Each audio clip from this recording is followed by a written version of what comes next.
This is Abe Friedtanzer from Awards Radar, and I'm so thrilled to be speaking with Adam Scott about Party Down. How are you, Adam? Good. How you doing, Abe? I'm good. I'm good. I was looking back. I watched the original Party Down back when it aired, and I was curious. Sure. I was like, I think it was before Parks and Rec, but it looks like season Mhm. two was still airing and hadn't yet been canceled when you first appeared on Parks and Rec. Is that timing right? Wow. Yeah, there might be an overlap of a couple weeks. Um, it was airing, season two was airing, but we had been canceled, even though it was still like playing out. Like we all knew that we were done for, as they were playing out the rest of season two. You're right, because I do remember working on Parks and Rec. Those first two episodes where Rob Lowe and I came in at the end of season two were like guest stars for a couple episodes.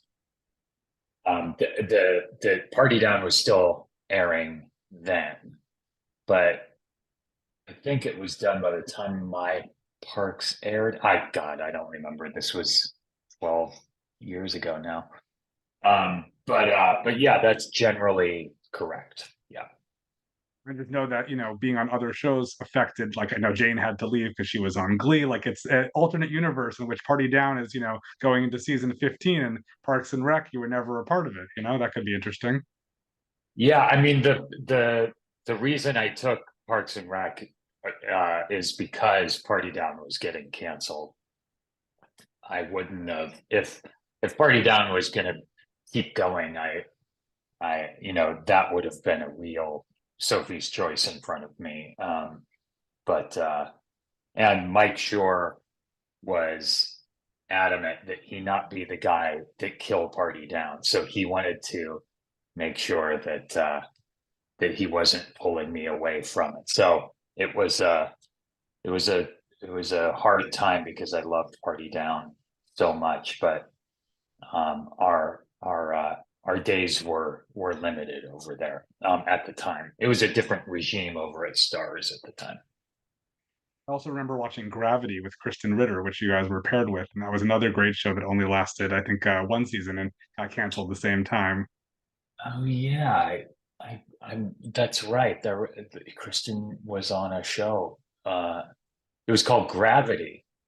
Not a good sign Is if that you what you don't said? remember it. I think it's lost to history, but I really No, I do. I do remember that. That's so interesting. I hadn't thought of that in so long. Yeah, they were just starting to make shows and kind of experimenting with stuff. Yeah, that's right. God, that's crazy. Good memory. I had to look something up. The dates, the airing, I had to check that. But Sure, I mean, sure. your career is in a very different, stage than it was at that point. And unlike Henry, you're still in the business, you're still going strong, and this is still what you want to do. As far as I know, as far as I can tell, I'm still in show business. Um, and I do still enjoy doing it. Uh, yeah, it's a very different circumstance than Henry because which is funny because when we started Party Down back in 2010, um, I had a lot in common with Henry. I was I'd been kicking around then for 10, 15 years and was still kind of treading water and not really hadn't really, gotten any real traction. And so I think we all kind of related pretty directly with these characters, and I certainly did with Henry, just with the sort of frustration with the kind of barriers in front of us. How did it feel to be back and making season three so much later? Yeah, I mean, it was so lovely. It was so fun. I mean, it was a lot of work getting it off the ground and actually, you know, pushing that boulder up the hill to the point where we were there with cameras rolling. it had taken a long time, and just to get to the point where we got everybody to commit to this 6 week period. It was not easy. Unfortunately, Lizzie couldn't do it, as you know, but everyone else was there. Um, but you know, Rob Thomas and John Enbaum, who's the showrunner and essentially writes the show, Dan Etheridge, Paul Rudd, and I got together early 21. We started doing these weekly Zooms where we just kind of started talking like, let's just think out loud. Like, it's been 12 years. What are these people doing? And just sort of had these free form conversations, which for me was really great. I had COVID at the time and was like aching for company. I was in New York I was doing season 1 of Severance. I was holed up in this apartment for back then. The quarantine, if you had COVID, was quite a bit longer than it is now. Anyway, we were doing these weekly Zooms. It was really fun just to hang out with these guys for a couple of hours every week, and just kind of talk, and then talking about like potential parties. Like, what parties have you been? It's been 12 years. Have you thought of any potential parties we could do? And we just kind of talked about anything and everything. And then after a few of these Zooms, John Enbaum went away with this like giant sack of info and ideas and crafted a season out of it. And that was, you know, January, February 21. And a couple months later, we got everyone on board. And you know, really it's John Enbaum who we all have to thank for this, for really, you know, crafting this terrific arc for all of these insane characters, and being able to weave in new characters as well. I did enjoy the new characters. I think that was a really fun part of Yeah, this season. I mean, you didn't get to you did have that one episode where you were trying to save Saxon from drowning, you know, when it was just his phone in the that's right. water. But you spent most of your time, I think, with Jennifer Garner, which was nice because this isn't the kind of role I would have expected from her, seeing her in Alias and even 13 going on 30 other things. What did you think of her casting when that came about? Well, I mean, we couldn't believe we actually got her. I mean, you know, John had created this role of Evie, and we were talking about who we could cast. And immediately from the beginning, we were talking about it should be somebody like Jennifer Garner, not thinking we would ever have Jennifer Garner play the role. It just seemed like she was the perfect person to play it, and we'd be going out and trying to find um, a a poorer man's version of Jennifer Garner to play the role. And then I don't remember who said it, but one day someone just said, maybe we just try Jennifer Garner." And lucky for us, we did. And then her kids were fans of the show, I believe, or knew of the show, and then they sat down and watched the whole thing. And she signed on pretty quickly, which was just such a stroke of luck for us. And I hadn't worked with her before, but had always wanted to. And she was just great, just so much fun. We're just so lucky we got her. There are a lot of great episodes, great guest stars just in the season. I sure it was fun to reunite with Nick Offerman for that Nazi episode, which that's probably my favorite of this season. I don't know about you. Yeah, yeah, no, Nick's incredible. I mean, anytime you can have Nick doing anything anywhere near a camera, you jump at the chance. And Nick used to come and hang out on the set of the original Party Down, because Megan, of course, is on Party Down, uh, and so he would come hang out. I mean, this was, you know, before I was anywhere near Parks and Rec. We used to hang out on the Party Down set, and he always said, "If you guys ever have anything, I would love to come and do it." So finally, we were able to step up and ask Nick to do something. He's just the greatest. Thanks. Yeah, it's a lot of fun. And I mean, I admit I didn't go back and watch the first two seasons, recently, but I feel like Uh-huh. season three just felt like the perfect continuation. They did mushrooms, and I was like, haven't we seen this before? We haven't, but it feels like they would just do that, and that wouldn't even really be the plot of the episode. It would just be something that was happening. And I like that. Yeah, I think that's great. yeah, me too. John really approached it as if Party Down had been on the air for these intervening 13 years, and we're at like season 15. That's what he wanted it to feel like. He didn't want it to feel like a glossier, more kind of wide angle lens version of Party Down. He just wanted it to feel like this is just another season. Like we never kind of turned the cameras away. We just haven't been watching the episodes, but here we are. And I really like that about it too. It still feels very much like very much the same show. I really like that about it. I think I it want to would issue have been a bummer if it was suddenly you could, I mean, I guess our budgets were a little bigger. We got 5 days to shoot episodes instead of 4, which was luxurious comparatively.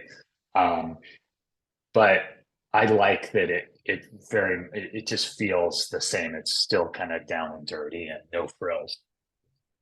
Yeah. And I want to just issue a quick spoiler alert for the season finale for anyone who's gotten this far in the interview, being like, I'll just watch Adam, but I don't watch the show. Don't keep watching until you finish the season. I finished the episode, the credits started. I was like, that was great. If this is the series finale, that's it, that's fine. And then we get that great scene with Lizzie. Did you know that was Yeah. happening the whole time, or did you sort of start this process not knowing if she'd be able to make it or not? Oh no, we definitely knew it was something we had wanted to do the whole time. It was just a matter of the logistics of getting a skeleton crew out to New York to shoot it. It was just Ken, me, and Dan and John Enbaum. I believe that's it. And came out and just in an afternoon shot the scene with Lizzie. I think it just took most of a day, maybe about half a day, because then they went and shot some other stuff that we didn't end up using. It was about a half day, but yeah, it was very top secret. We didn't want anyone to know, obviously, and kept the screener back from critics and stuff. We wanted it to be I a noticed that. I surprise, and noticed that. Yeah. yeah, yeah, and so happily it did surprise people, Which which is is good. always Yeah. fun. Yeah. You want that. But unfortunately, it means that what could have been a very satisfying second series finale, now it's like, no, we want to see more. And obviously, she was too busy to shoot this show, but I definitely want to see more. Is there any word on how the show performed and if a fourth season is a possibility? There's no word yet. I mean, I think it's always a possibility. I think it's we haven't heard anything official or anything. And if we were lucky enough to get another season, everyone I know would want to do it. It would then again we would have to start the process of um, finding a period of time where everyone's available, which happily this is a group of very busy people now. Um, and so I know I would be just thrilled and would jump at the chance to do more. I think we all would. It'd be so fun. I imagine it's also quite a tonally different filming experience than what you're working on right now, which is Severance season two. Yeah, yeah, it is. That's part of what I love about it is it's getting to go back and forth between these two very different shows is incredibly satisfying, really fun. That's a show that for me, it started out, I was intrigued, I was a little confused, didn't know exactly what to expect, and it's one of the rare shows Yeah. that I think gets better with every episode to the point of the season Hmm. finale, you're just like blown away, and you obviously know what happens next. Although I'm still curious whether you really understand what's going on that show, or if it's still sort of more of a mystery. If I, me, Adam, understand. You Adam, yeah. Yeah, I think so. I think I, I understand. I mean, I think, part of what's so fun about it is the mystery of it. And I think, there, you know, there isn't enough of that, I feel, in our culture these days is enough kind of mystery and surprise. And I really love that about Severance, that you're seeing the very tip top of the iceberg with most of this stuff, and you get little hints here and there of what may be going on, but you're never exactly sure. But there are no empty promises. It's all happening for a reason, and there's a story behind it all. And is there anything you can share, spoiler free, just about what to expect with season two when we eventually get to see it? Well, we have a bunch of great cast members that have come in, that were announced. Alia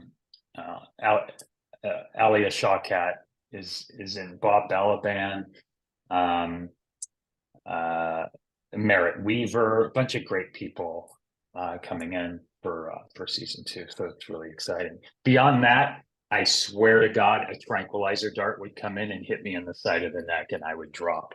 I can't tell you anything. I'm so sorry. Yeah, I'm sure. And now is the right time to ask about Madame Web because I'm sure the same thing is true there, right? Pretty much. Again, I'm so sorry. No, It's a no, little that's okay. silly that everything's like secretive, but I guess I get it too. Of course. Well, I've enjoyed watching you on a lot of stuff, over the years, and obviously Parks and Rec is, the biggest thing. Do you like that? That's a big part of your legacy and what a lot of people know you from? Oh yeah, for sure. I love it so much. Right along with them.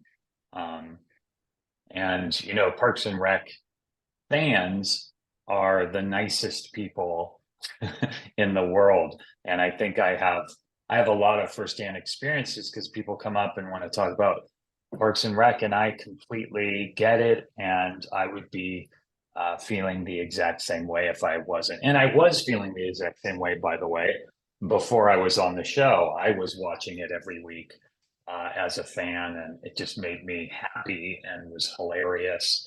And so I totally get it.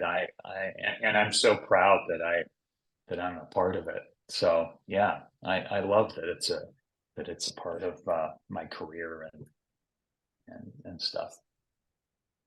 I also enjoyed a less kind role of yours in season one of Loot. What was that experience like? And are you coming back in Yeah. any capacity for season two? Yeah. Alan Yang, Matt Hubbard are just brilliant guys, and they worked on Parks and Rec, and of course Maya Rudolph. That entire cast is unbelievable. Um, yeah, I just love that show. Loved working on it. So much fun. I would do anything for those guys, and anything to work with Maya Rudolph, who's one of our great talents, obviously. So yeah, and I would love to. I would do, go back whenever they want me. You know, I guess it's a matter of figuring out the time. But yeah, they're great. I don't know if I'm supposed to say whether or not I'm gonna be doing any more of the show or not, but it's I don't want to get you in. I don't want it's to get a you in trouble. wonderful show. Yeah. I know. I don't know when. Sorry. What am I supposed to say to Abe when I talk to Abe? It's not fair. Well, there's another show that you were in for one episode, which I thought was very underrated, and I'm sad that that's no longer, and that's The Twilight Zone, the reboot. I thought your episode was very appropriately chilling. What was it like being a part of that Oh, cool. experience? That was fun. I loved Twilight Zone as a kid. I really, it was like so important to me. I discovered it when I was like 12 or 13 because it was on every night at 11. And I would be staying up every night to watch Johnny Carson and Letterman. Uh, and so I would watch Twilight Zone every night. And I eventually just saw all of them, um, and was just so into it. It really kind of cracked open my imagination and made me kind of fall in love with science fiction. I just love Twilight Zone. So when Jordan Peele was kind of rebooting it, I jumped at the chance to be a part of it, and yeah, it was super fun. Just great, great fun. And that was a great episode. The William Shatner one, then the John Lithgow one, and so I got to kind of update that that episode in a way. Yeah, it was a blast, and I liked it too. I thought that was a great series. There's a couple seasons, a bunch of great stuff on there for people to enjoy. There's a bunch of great episodes. Yeah. I was also looking back through your credits and noticed two movies that I remember that I'm not sure that many people have seen. The first is The Overnight, which is one of the Yeah, stranger films I've seen, but definitely a very cool experience. And I feel like a party down audience would enjoy The Overnight. Like there could be some overlap there in interest, right? yeah, yeah. The overnight's great. It was so much fun. We made it. My wife and I produced it. Made it just like a block up the street from our house, like a block away from where we live with friends. We made it in 10 days. We shot it only at night, um, for a tiny amount of money. It was really, really fun. It's one of the best times I've had making something because it really felt like, there was including actors, there were 15 people on that set. We were all our own wardrobe supervisors. And it was so much fun. Patrick Bryce wrote and directed it. He's a brilliant guy.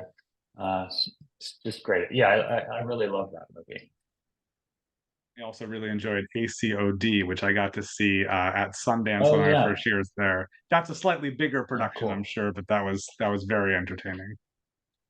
Oh good. Thank you. Yeah, yeah. Stu Zickerman, the writer director on that. He and Ben Carlin wrote that. They're great, brilliant guys. You do a lot of TV, but not as much with film. Do you want to do more film in the future? Well,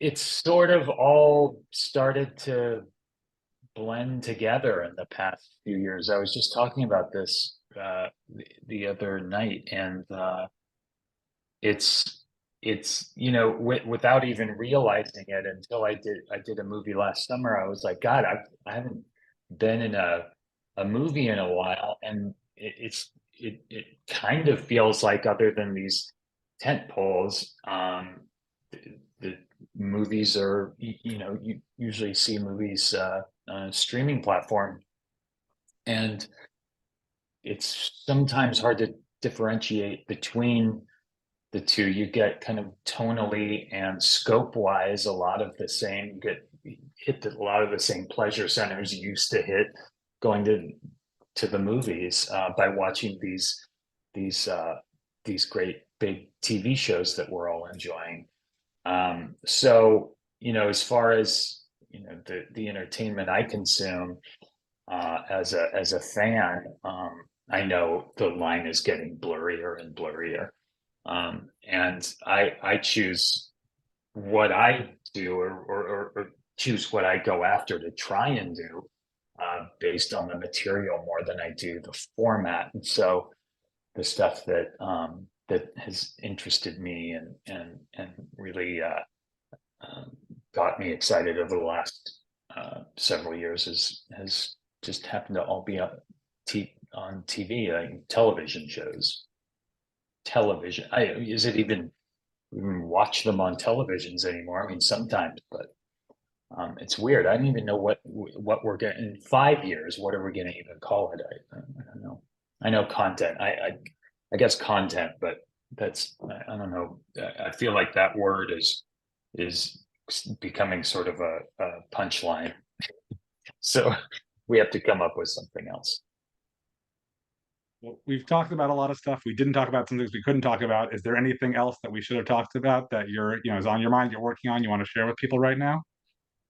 No, I've no, really. I'm just working on the show right now, and that's all I really have time to do is that, eating, uh, talking to my kids and my wife, and then sleeping, and then now talking to Abe, which is great.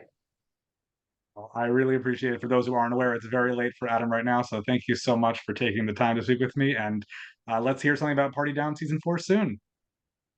Yeah, I hope so. I'll hopefully you'll be the first to know. Well, thanks so much, Adam. I really appreciate it. Thanks, Abe.